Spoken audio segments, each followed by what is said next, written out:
Hi everyone, welcome back to my channel. আজ আমি আপনাদের জন্য কেসর পায়েস রেসিপি নিয়ে এসেছি।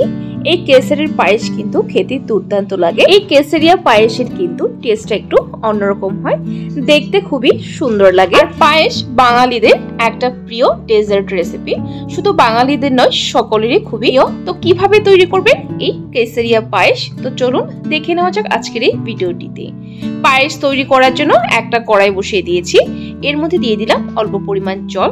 জলটা এর জন্য দেওয়া হয় যাতে দুধটা কড়াইতে লেগে না যায়, তার জন্যই জলটা দেওয়া হয়।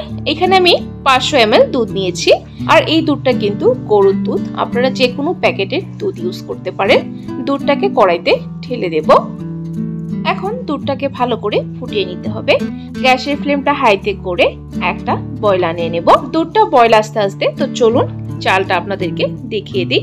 এখানে আমি 50 গ্রাম গোবিন্দভোগ চাল নিয়েছি। পায়েসের জন্য কিন্তু এই গোবিন্দভোগ চালটাই ইউজ করা হয়, তবে পায়েস খেতে ভালো হয়। আর আমি এখানে 500 ml দুধের সাথে 50 গ্রাম গোবিন্দভোগ চাল নিয়েছি। চালের পরিমাণটা একটু মাথায় রাখবেন। তো চলুন এখন চালটাকে 2 থেকে 3 বার ভালো করে ধুয়ে নেব। সো দেখুন বন্ধুরা, চালটাকে ধুয়ে নিয়েছি, 2 বার চালটাকে ধুয়েছি। চাল কিন্তু হাত দিয়ে একদম ভালো করে কচলে কচলে ধোয়ার প্রয়োজন নেই, হালকা হাতে চালটাকে ধুয়ে নেবেন, নইলে গোবিন্দভোগ চালের যে একটা সুন্দর গন্ধ থাকে সেটা কিন্তু চলে যায় ধোয়ার সাথে সাথে। তো চলুন দুধটাকে দেখে নিই। দেখুন দুধের মধ্যে ভালো করে বয়েল এসে গেছে। এখন গ্যাসের ফ্লেমটা লোতে করে এর মধ্যে অ্যাড করব কেসর। যেহেতু এটা কেসরের পায়েস, তাই কেসরের পরিমাণটা কিন্তু একটু বেশি দিতে হবে, তবেই কালারটা ভালো আসবে। কেসরটাকে দিয়ে ভালো করে মিক্স করে এটাকে আবার ভালো করে ফুটিয়ে নেব।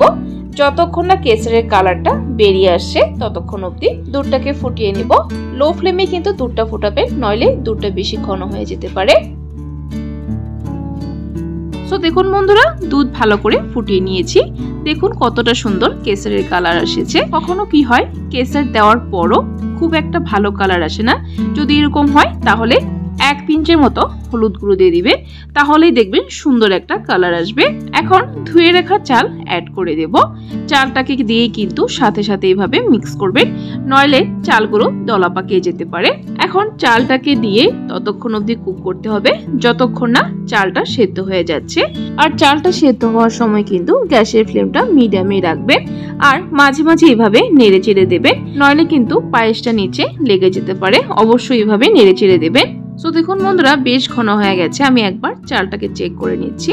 চালটা কিন্তু সেদ্ধ হয়নি, আরো 2-3 মিনিট সময় কুক করতে হবে। পায়েসটা যখন নেড়ে চেড়ে দেবেন তখন সাইডের থেকে এভাবে স্পুনের সাহায্যে মালাইগুলো এইভাবে একসাথে করে নেবেন, তাহলে পায়েসটা খেতে আরো দুর্দান্ত লাগবে। সো দেখুন বন্ধুরা, চালটা কিন্তু আমার সেদ্ধ হয়ে গেছে একদম পারফেক্টলি। এখন এর মধ্যে অ্যাড করব চিনি। এখানে মিষ্টিটা আমি 1/2 কাপ পরিমাণ দিয়েছি। মিষ্টিটা অবশ্যই নিজেদের স্বাদ অনুযায়ী দেবেন। চিনিটাকে দিয়ে ভালো করে মিক্স করে নেব। চিনি দেওয়ার পর কিন্তু পায়েসটা আরেকটু পাতলা হবে, কারণ চিনিটা গলে যাবে।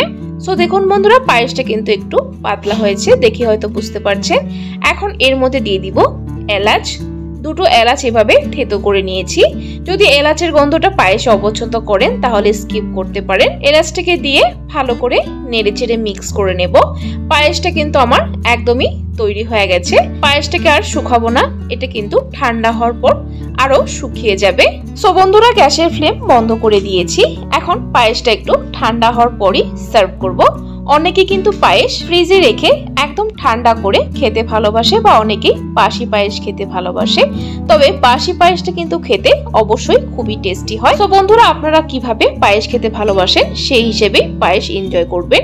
আমি এখানে পায়েসটা ঠান্ডা হওয়ার পর সার্ভ করে নিচ্ছি। সো দেখুন বন্ধুরা, পায়েসটা কিন্তু দেখতে খুবই ইয়ামি লাগছে, খেতে কিন্তু খুবই টেস্টি হয়েছে। অবশ্যই একবার এইভাবে ট্রাই করবেন।